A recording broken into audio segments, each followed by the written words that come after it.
नमस्कार, स्वागत है आप सभी का लक्ष्य के top 10 daily current affair series में। आज 29 जुलाई है और आज भी हम रोज की तरह ही 10 सबसे महत्वपूर्ण प्रश्नों पर चर्चा करेंगे।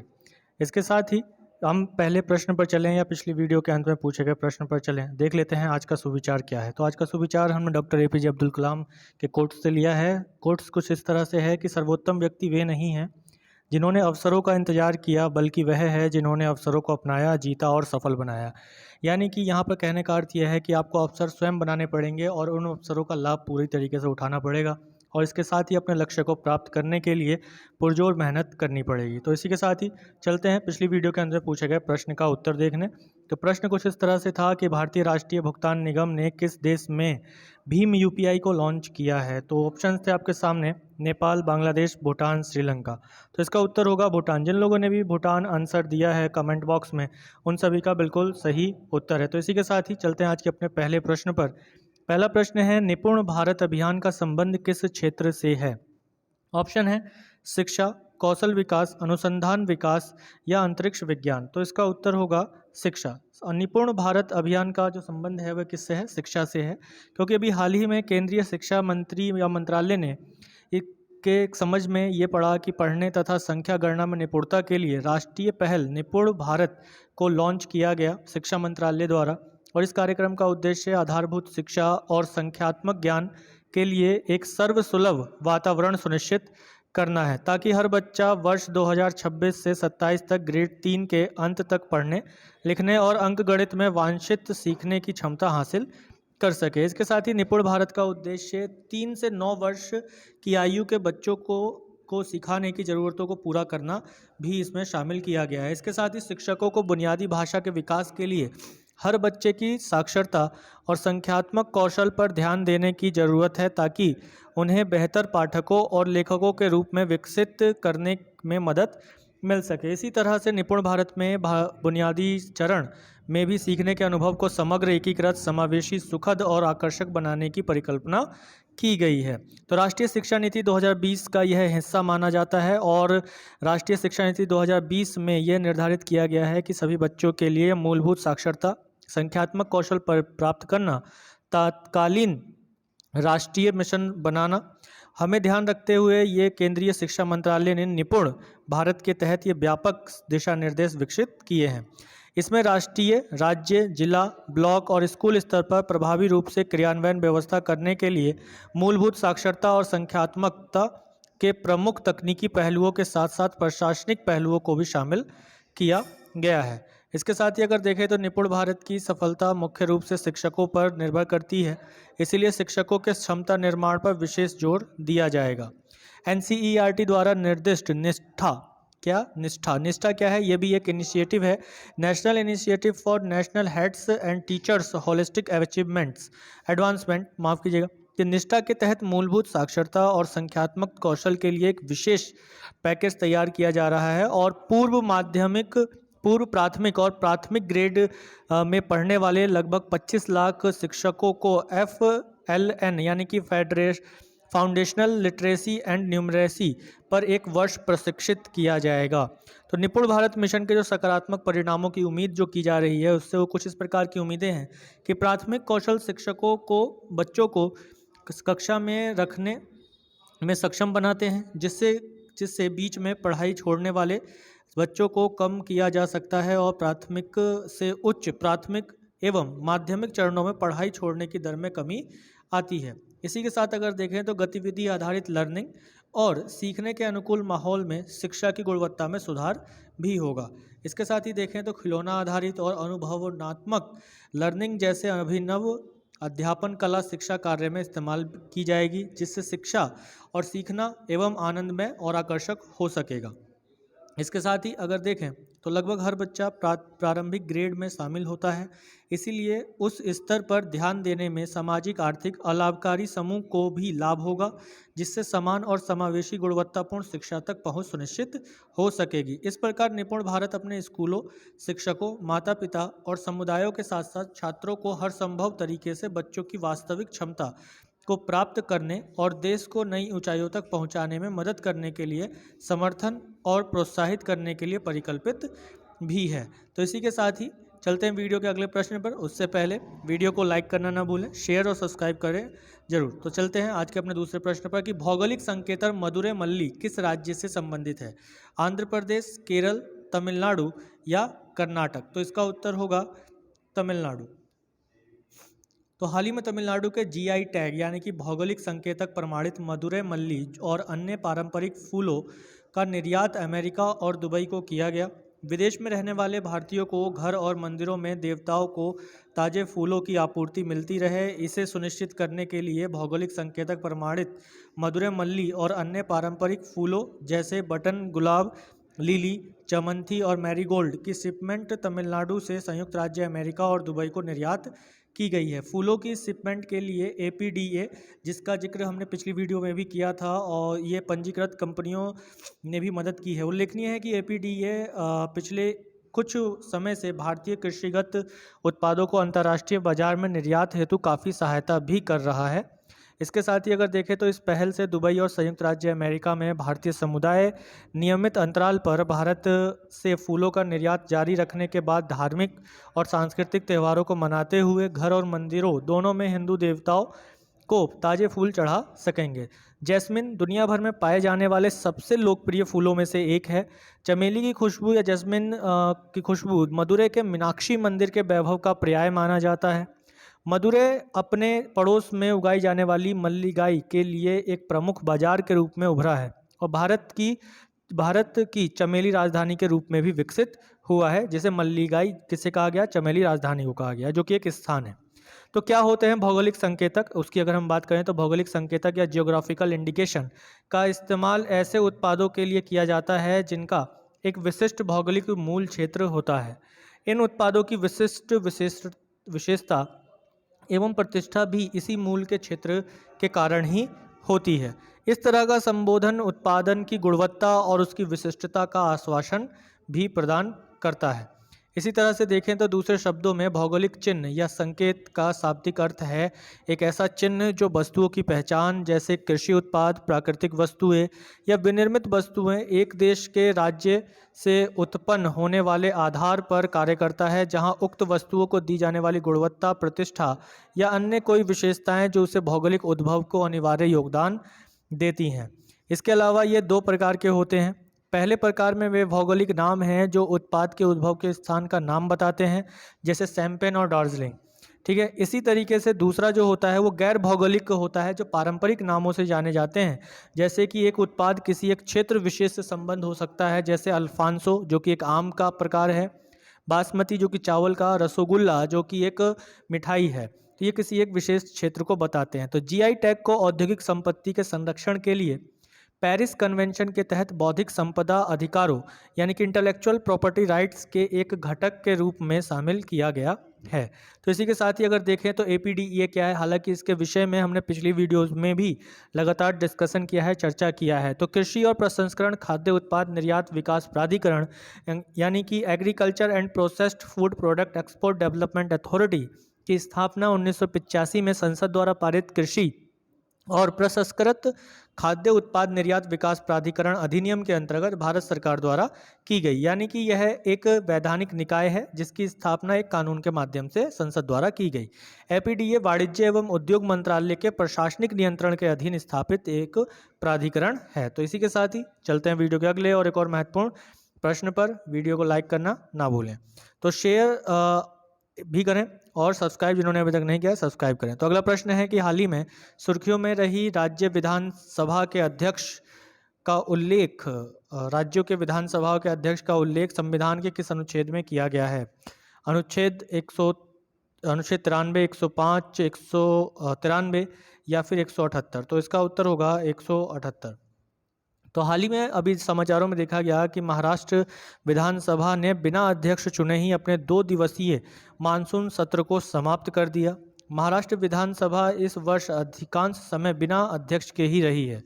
पिछले अध्यक्ष कांग्रेस के नाना पटोले थे, जो विधानसभा चुनाव के बाद 2019 में इस पद के लिए चुने गए थे। इस साल फरवरी में पटोले के पद से इस्तीफा देने के बाद से राकापा के उपाध्यक्ष नरहरि जिरवाल सीताराम विधानसभा में कार्यवाहक अध्यक्ष हैं। लोकसभा और विधानसभाओं की वर्तमान स्थिति की अगर हम बात करें तो ऐसा देखा जाए तो वर्तमान में महाराष्ट्र अध्यक्ष की कुर्सी खाली है।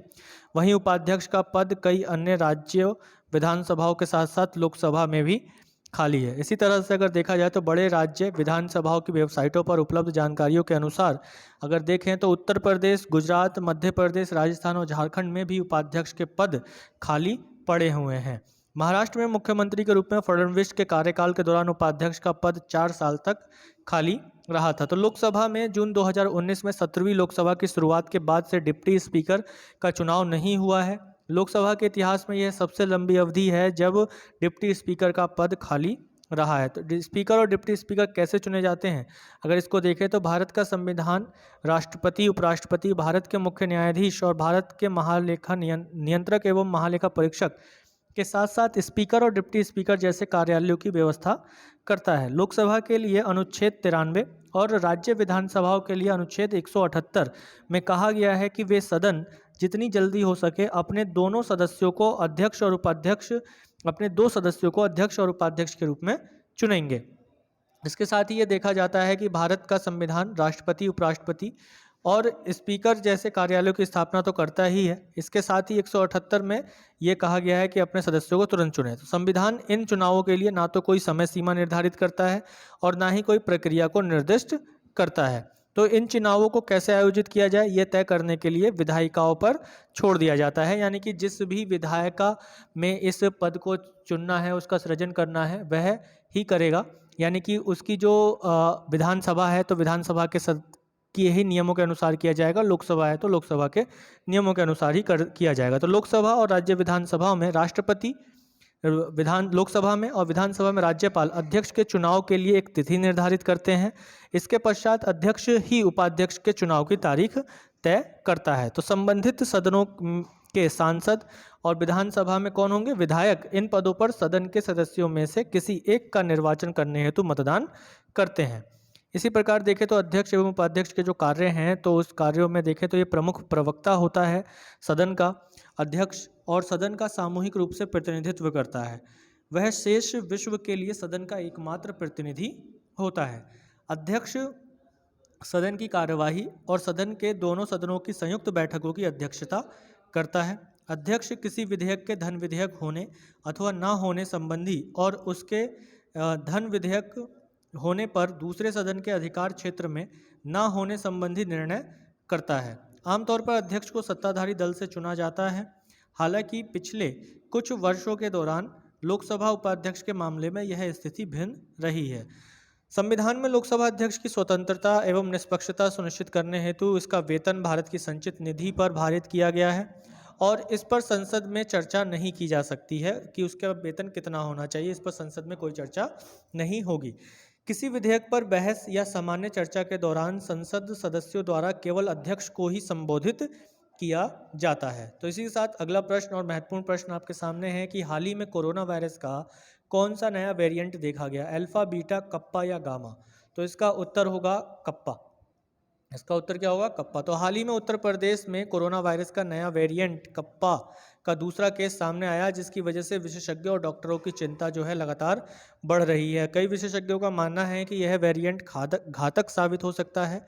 इससे पहले उत्तर प्रदेश के गोरखपुर और देवरिया में 2 मरीजों में कोरोना वायरस के डेल्टा प्लस वेरिएंट की पुष्टि भी की जा चुकी है। तो कप्पा संस्करण के बारे में जाने तो भारत द्वारा नोवल कोरोना वायरस के B16171 म्यूटेंट को भारतीय संस्करण कहे जाने पर आपत्ति जताए जाने के बाद WHO ने ग्रीक वर्णमाला का उपयोग करते हुए कोरोना वायरस के नए संस्करण, इस संस्करण को कप्पा और B16172 को डेल्टा नाम दिया है। इसी प्रकार अगर बात करें तो हम पाते हैं कि कप्पा संस्करण B1617 के 3 उप संस्करणों में से एक है।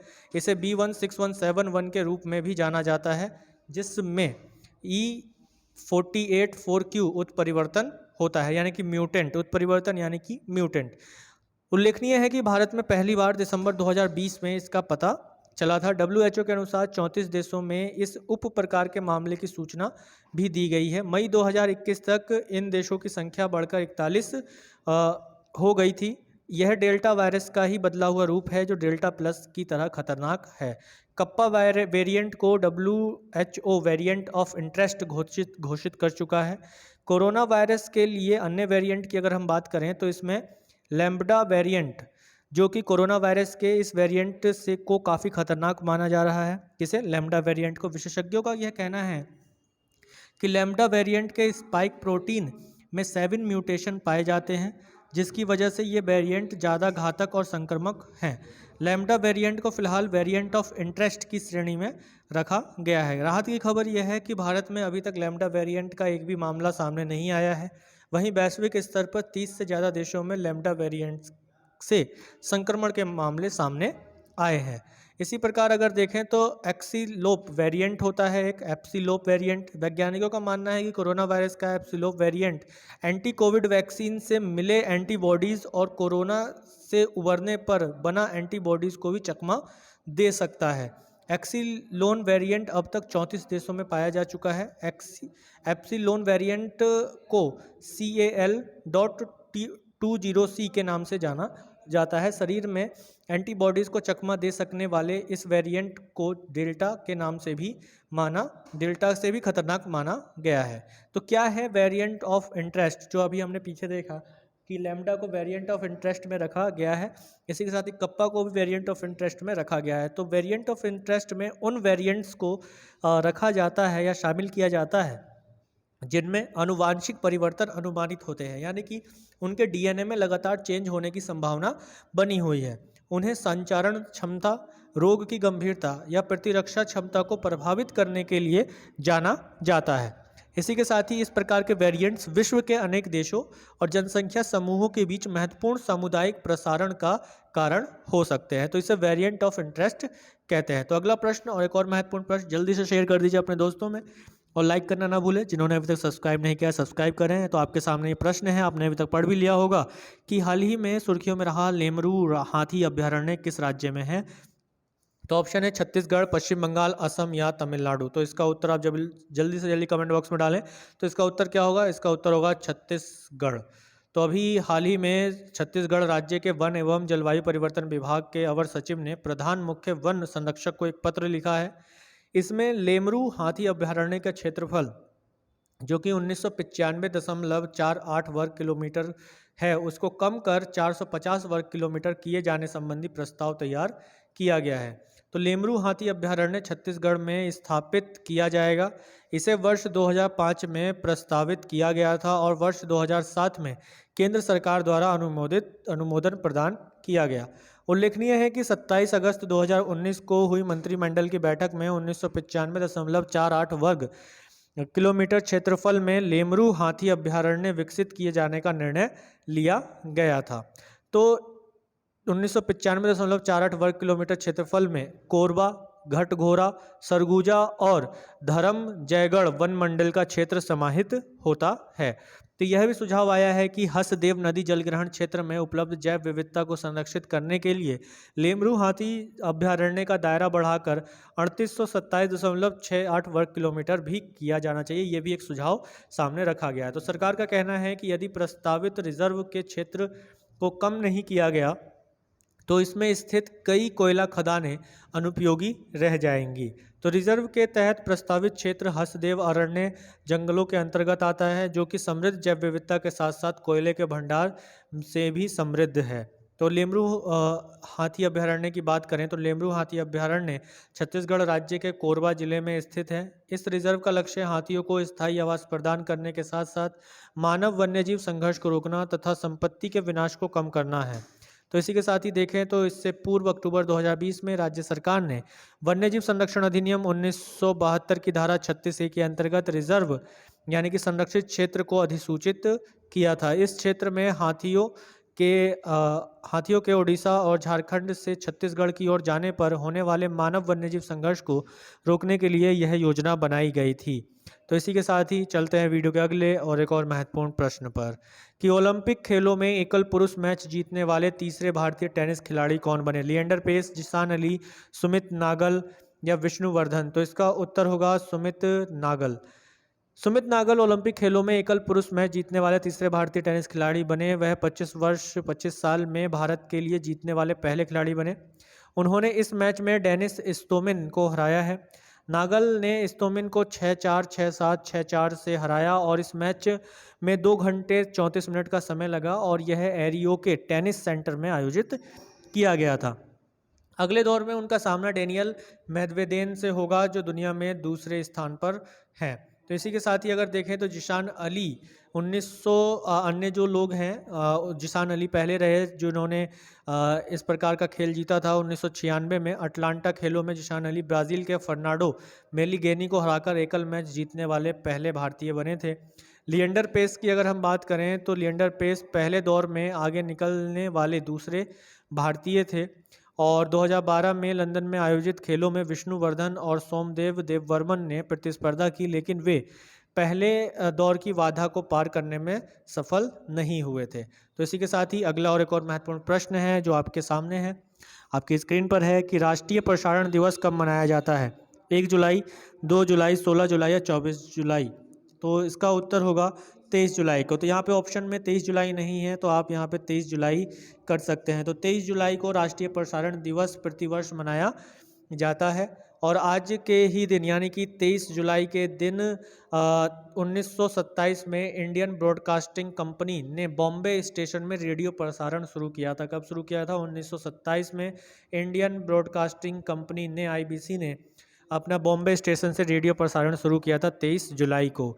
भारत में रेडियो प्रसारण की सेवाएं वर्ष 1923 में ब्रिटिश शासन के दौरान रेडियो क्लब ऑफ बॉम्बे की पहल के तहत शुरू हुई थी। 1930 में ब्रिटिश सरकार ने रेडियो प्रसारण को अपने हाथ में ले लिया और उसके द्वारा भारतीय राज्य प्रसारण सेवा शुरू की गई। तो IBC एक निजी संस्था जो को ब्रिटिश सरकार द्वारा देश में 2 रेडियो स्टेशन संचालित करने के लिए अनुमति दी गई थी। इसी के साथ ही देखें तो मई 1932 के महीने में IBC को स्थायी रूप से भारतीय राज्य प्रसारण सेवा के रूप में बदल दिया गया था। बाद में 8 जून 1936 को भारतीय राज्य प्रसारण सेवा ऑल इंडिया रेडियो में बदल गया था और साल 1957 को में यह आकाशवाणी बन गया। तो प्रसार भारती और ऑल इंडिया रेडियो की बात करें तो प्रसार भारती भारत की सबसे बड़ी सार्वजनिक प्रसारण एजेंसी है और इसे संसद के एक अधिनियम द्वारा स्थापित किया गया था। वर्तमान में ऑल इंडिया रेडियो की सेवा में देश भर में स्थित 414 स्टेशन शामिल हैं और यह देश के लगभग 92% क्षेत्र और देश के कुल आबादी का लगभग 99.19% तक पहुंचता है। आकाशवाणी 23 भाषाओं और 146 बोलियों में प्रसारण करता है और प्रसारित भाषाओं के संदर्भ में सामाजिक, आर्थिक और सांस्कृतिक विविधता के मामले में यह दुनिया के सबसे बड़े प्रसारण संगठनों में से एक है। तो इसी के साथ ही चलते हैं वीडियो के अगले और एक और महत्वपूर्ण प्रश्न पर कि परमाणु फुटबॉल जो हाल ही में सुर्खियों में रहा किस देश से संबंधित है? अमेरिका, मलेशिया, चीन या इंडोनेशिया? तो इसका उत्तर क्या होगा? अमेरिका। तो अमेरिका के राष्ट्रपति के परमाणु फुटबॉल या परमाणु के आपातकालीन सैचल में परमाणु हमले के लिए आवश्यक कोड होते हैं। इसी के साथ ही देखें तो ऐसा ही एक ब्रीफकेस इस साल 6 जनवरी को US कैपिटल में दंगाइयों के धावा बोलने के करीब पहुंच गया था। तो इसी के साथ ही अगला प्रश्न है कि FIDE किस खेल का अंतर्राष्ट्रीय महासंघ है? तो शतरंज, फुटबॉल, बास्केटबॉल या टेनिस? तो इसका उत्तर होगा शतरंज। फेडरेशन इंटरनेशनल डेज एचेस यानी कि विश्व शतरंज महासंघ है जिसका मुख्यालय स्विट्जरलैंड के लुसाने में स्थित है। इसकी स्थापना 20 जुलाई 1924 को हुई थी और इसमें 195 सदस्य देश हैं। FIDE के संगठन के उपलक्ष्य में 1966 से हर साल 20 जुलाई को विश्व शतरंज दिवस मनाया जाता है। तो विश्व शतरंज दिवस कब मनाया जाता है? 20 जुलाई को मनाया जाता है। यह दिन अधिक लोगों को शतरंज के खेल को खेलने और आनंद लेने के लिए प्रोत्साहित करता है। शतरंज की उत्पत्ति भारत में हुई थी। अगला प्रश्न और इम्पोर्टेंट प्रश्न है आपके सामने कि अफगानिस्तान पर ट्रोइका प्लस बैठक में पहली बार भारत को किस देश ने आमंत्रित किया? अमेरिका, रूस, चीन, इंग्लैंड? तो इसका उत्तर होगा रूस ने। तो अभी अफगानिस्तान पर ट्रोइका प्लस बैठक हो रही है तो रूस ने पहली बार भारत को अफगानिस्तान पर रूस, अमेरिका, चीन ट्रोइका प्लस बैठक में आमंत्रित किया है। इस बैठक का उद्देश्य अन्य मुद्दों के साथ साथ तालिबान की भूमिका और देश के भविष्य पर भी चर्चा करना है। मीडिया रिपोर्ट्स के मुताबिक ईरान को भी बैठक के लिए आमंत्रित किया गया है। इस बैठक में पाकिस्तान और अफगानिस्तान के प्रतिनिधियों के भी भाग लेने की उम्मीद बनी हुई है। तो ये थे आज के हमारे 10 सबसे महत्वपूर्ण प्रश्न। तो आज के वीडियो के अंत में पूछा जाने वाला प्रश्न आपके सामने है कि हाल ही में सुर्खियों में रहा नवेगांव नागझीरा टाइगर रिजर्व किस राज्य में स्थित है? तो कर्नाटक, आंध्र प्रदेश, महाराष्ट्र या राजस्थान? इस प्रश्न का उत्तर आप सभी लोग कमेंट बॉक्स में जरूर दीजिएगा। वीडियो के अंत तक बने रहने के लिए आप सभी का बहुत बहुत धन्यवाद। ये वीडियो आप लोगों को अच्छी लगी हो, आपके लोगों के लिए लाभदायक सिद्ध हो रही हो तो लाइक, शेयर और सब्सक्राइब करना ना भूलें। बेल आइकन को प्रेस जरूर करें ताकि अगली वीडियो की नोटिफिकेशन आप तक सबसे पहले पहुंच सके। जय हिंद, नमस्कार।